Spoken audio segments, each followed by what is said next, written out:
First off, I want to thank the brave men and women who work behind the wall. I want to thank them on a national level because their job goes unrecognized. How do they try to turn a guard? Well, correctional officer. Sorry, I apologize. But correctional officer. How you guys doing today? It's Anthony Gangi, host of Tier Talk. You know, a recent poll on my community page for the YouTube is kind of very upsetting. 89% believe that there's a divide between custody and civilian staff.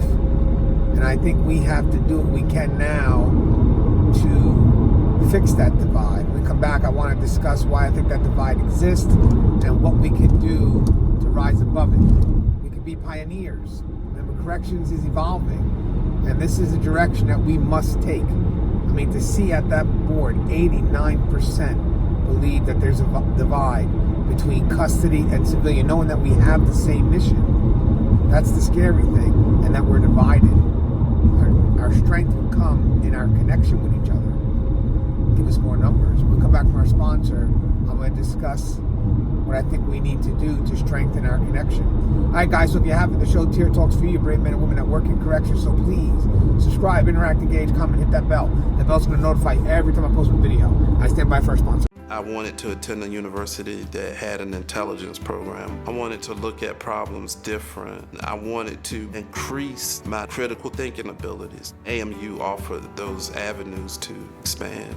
Obtaining your degree as an adult, you're actually paying yourself and investing in yourself. You can't put a dollar on it, it's priceless. It's something that can never be taken away from you. American Military University. Learn from the leader. Thank you guys for listening to our sponsor.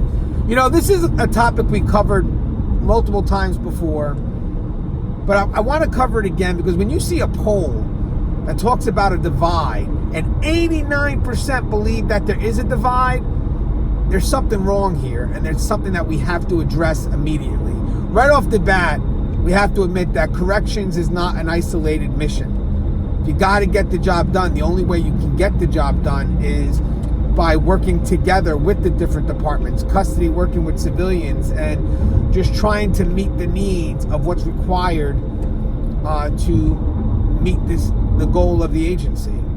So it hurts to know that we can't work together. It does, because we're never going to evolve unless we communicate with each other, unless we understand each other's perspective. Right when I came into the field, I wanted to know everything. Yeah, there was a stay in my lane, but I knew when to look left and right because I wanted to learn. And I think learning the different roles gave me a very good perspective of what needs to be accomplished on a higher level, but also what needs to be accomplished on an individual level. So having respect for the individual also gave me respect for what they represent. And if we sit there divided and we're not united, the inmates see that, and they'll play it out all day. You know, they look to isolate, and now here we are, we're isolating ourselves. So I think the key here is that we have to have some form of cross-perspective training that highlights what we do. You know, each department, what their role is. Training that's meant to give respect, you know, to each department, to each person and their mission.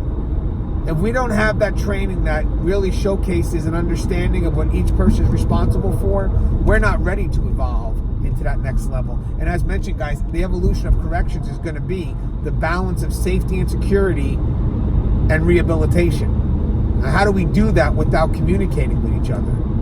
How do we do that in isolation? We can't. But that is the next step.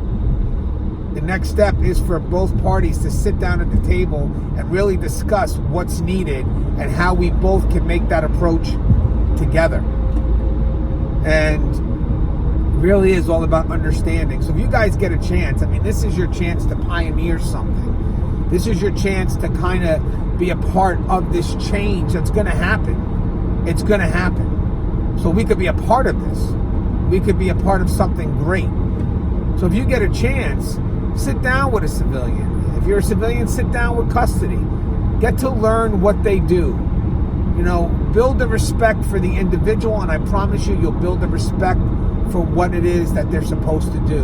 And as I said, the only reason why I'm doing this is, again, Again, it's because 89% said that there's a divide. You know, we can't have that. Let's work together to move things forward, eliminate that divide, and it also makes us less vulnerable. It really does. If we have a trust for each other, we'll go to each other. I need you, you need me. You know, but if we don't do that, and we work in an environment that showcases just that we're isolated and separated, we're setting ourselves up for failure. And we're also not preparing ourselves for the next step of where corrections needs to be.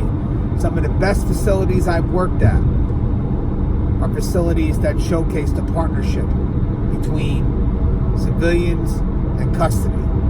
So whatever it was in the past, let's move away from that. And if you had a problem with an individual, don't generalize it. Do what you can to make an impact, and this is going to be part of that impact. Part of that impact is literally finding that balance. And all it does is for you to go up to that other entity and say, hey, I'm interested in what you do. How can I help? And vice versa. As always, guys, the show is Tier Talk. If you haven't, please subscribe, interact, engage, comment, hit that bell. That bell's going to notify you every time I post a video. Stay safe.